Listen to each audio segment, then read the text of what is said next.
Right then, Mrs. Whisperer, get them in, will he? You help me? I will do. And what that will do, will create more suction, so it will pull all of the muck. Just got back from B&Q. It's hotter than a snake's ass in a chicken shed out here today. Want to spend some more money? No. Bosh! And then screw it down across there. It works an absolute treat. Might have to go. What the hell was that? Right then, so we got a load of offcuts. I'm rocking out with a new microphone. Look out now, boy!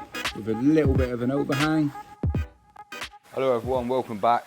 James the Koi Whisperer. And as you can see today, I'm rocking out with a new microphone. A few people saying the editing that I do to these videos is very well put together, but the sound quality is not quite as good. So for my birthday, all the family chipped in and they got me a new set of DJI microphones. So it'll be interesting for me to see how the video turns out with the sound quality this morning.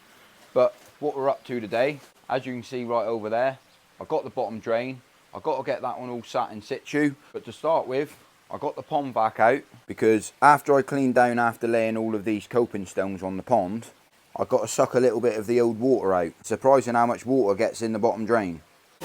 Give it a good clean up, get all the water out the bottom drain. But the main thing that I need to get the water out is this pipe right here. Lovely, lovely, lovely, lovely.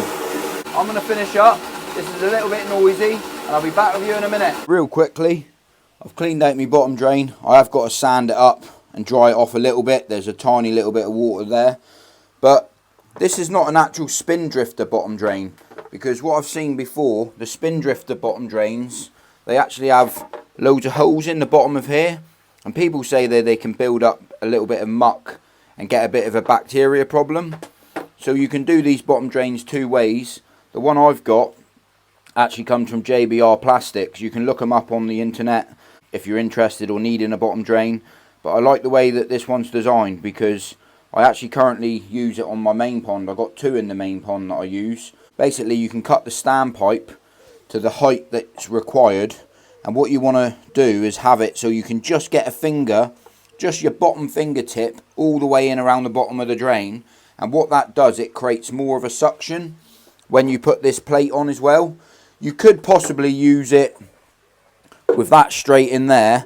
I like the screw thread on it because you can adjust the screw thread to where you need it to go. So you could use it just like that if you wanted to, and then screw it down to the height or the requirement that's needed.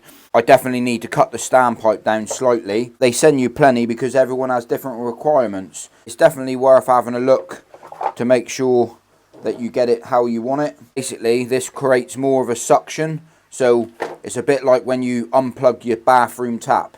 Let's crack on with this and get it done. Yeah, all I've done before, just wrap a PTFE tape round the bottom drain itself, and then I'll just screw this in.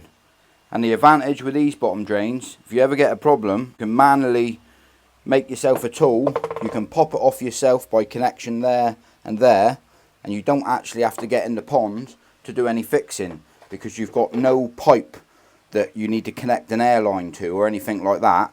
The airline connects straight off of this pipe. As long as you got this sealed with a bit of the old PTFE, it works an absolute treat. So I'm going to get this put on now. There we have it then, guys. So she's all in, and you can just get your thickness of your finger all the way round the whole drain, that's exactly what you need to have. And what that will do, will create more suction, so it will pull all of the muck into the drain. Happy days. Another job off the list. So yeah, I best get everything tidied up now. Get everything put away. I suppose I best start putting these on really. Get these set in situ. But what I'm thinking, today, I might actually make a stand or a temporary roof over this whole sort of electric water pipe area, filter house sort of area. But I'm just going to put a roof on it. I don't want to enclose the pond. So I don't know how I'm going to do it, what I'm going to come up with. But we take it as it comes. I know I got some spare timber up there from the temporary roof I had. But I'm just thinking, if I make a frame off of the top of my existing fence, as you can see when I made this fence, I got 3x2 timbers all the way round and it's dead level. So what I'm thinking, I could frame off of this, box off of the top of this, overhang it slightly, because my neighbour's fence is a good 6 inches off because I put my boundaries on the inside of my wall, and that's a 4-inch block wall there. So I've still got 3 inches behind the back there, which I can sort of make a roof. The water sloping back that way, I think, but we'll see how we go, see what we get on. It's more of just a bit of a shade, bit of a cover, just to keep some of the electrics that little bit better. I am going to get water run down through the fence, and it will run underneath if it downpours heavily, but it's not to keep it watertight, it's just a little bit of protection. So we might do that today with that spare timber. All systems go. Beautiful. And I've just got to make a structure now across the front, and a structure across the other bit there. Wax and braces across. Bing bang bosh. Happy days. Beautiful. Can cut this overhang off underneath once we get this support up underneath there. Can secure that in a minute and get that right. Because ideally I want to put this one underneath like that. Can you pass us the spirit level? Just want to check the bubble, see where we're at. And for anyone out there watching me, I'm a butcher, not a builder. I'm just having a go.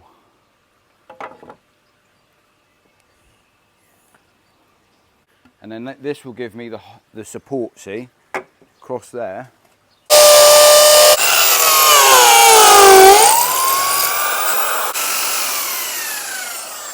That's what you call bosh! Right, it's hotter than a snake's ass in a chicken shed out here today, but I got myself 9-inch bolt. So with these bolts you can drill a 5mm drill bit followed by a 6mm bolt. You don't need any wall plugs, and they work the absolute hammer.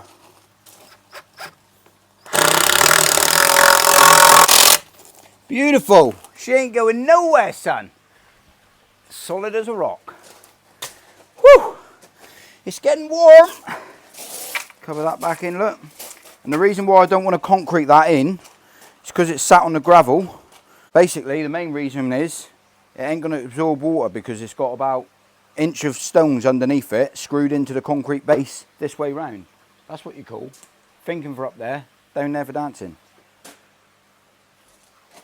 I'm not sure if they'll fit. I might have to nip down B&Q and get some smaller screws because they're going to stick out through there. Can't see a thing with this sun shining at me. Might have to go. What the hell was that? Have you just sprayed me? Sun cream on, please. Yeah, well, you could have told me you was behind me, sweetheart.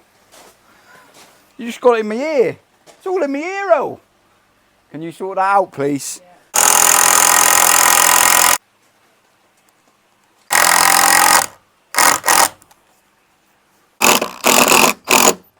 Beautiful. Then now, what I need is to put where I've overlapped it by the 2 inches at the back to get that other bit of timber across the front here now. But one thing, love, we're out of this timber. I can do the rest of the struts, but the end 2 pieces I want the same. So we might have to go and get some more. What are you saying, love? Want to spend some more money? No. Right then, Mrs. Whisperer, get them in, Willie. You're gonna help me? I will do. Right, so we just got back from B&Q. We got some bits and we're going to put it on. There's the boy, he's on top of the roof for me. We've made a frame and we're just putting the roof on, boy, innit us? Look out now, boy. Right, so I got some of this bitumen roofing sheet. I've just have to cut some down to the size that I need. Just cut it with a Stanley knife blade like so. Did pick up some special roofing sheet things to hold it down as well. So we're going to crack on with that now. Right then, so we got a load of offcuts. To start with, I wanted to apologise because I done a load of filming and I've lost the footage. So basically, we're 95% there. I got a face off the front, but we got a little roof, little bit of shelter for where the filter area is going to go. All of the electrics, all looking the absolute hammer. Don't know if you can see, but the guttering's been put on the back as well with a little bit of an overhang. Still got to paint everything up, but there's the roof, all singing and dancing. Happy days. underneath the roof. We got all of the noggins sealed in the back, stop any light coming through, stop anything coming through at all. I mean, it will come down through the fence if wind or rain pushes it this way, and it will come in through the front. But what it does, it gives a little bit of protection for all of the filter area, and it's just that little bit more. I didn't want to roof over the whole pond this time round, purely being, didn't want to enclose the garden too much. So where we're at with that, I'm happy with it, and that's all what matters. People will say that this bit of timber ain't strong enough, but I can assure you, I've been up there today, Mrs. Whisper's been up there, and my son's been up there helping today. I do apologise, like I said, about obviously not having the footage to show you what we done with all the saw cuts. Some of the footage that was done, there's new microphones on, the DJI microphones, and to be honest with you, I'm still learning it, still learning how to use them. Some of the footage didn't come out as well as what I expected. Hoping on the actual phone itself, the microphones are brilliant, but I've got to make sure I don't lose the connection on the phones. I'm still learning how to use them, so part of the reason some of the footage didn't get kept today, but we're there, guys, looking the absolute hammer. Obviously I've still got to face off the front, like I'm saying, got to paint it all black, finish up. But that was all of the wood that was used for that project. There was everything that I built for the temporary roof for when the fiberglassing was taking place. Happy days. I want to thank you all for watching this video. It's not the biggest video in the world, I do apologise about all the content. We had the saw out, obviously the drill drivers go in, and it's always good content when you see stuff like that going on, so I do apologise about that, but it's another job done anyway, isn't it? And I'm happy with it, and that's the main thing. So tie my face off the front. I'm probably going to run a sheet of decking across the front, seal up the front joints with a bit of silicone after I butt the decking up, and yeah, happy days. I'm going to sit and enjoy the fire with all the little bits of offcuts. I don't normally have a fire in my garden, down to I've got a rubber roof on this pond over here, so I'm only having a small one because I know fires can get out of hand being a man, you know what I'm saying. That's it for this video, guys. Hope you liked it, hope you liked what I did. Subscribe to the channel if you're new, and on that note, guys, if I don't see you for a week, I'll see you for a window, and thank your mother for the new roof.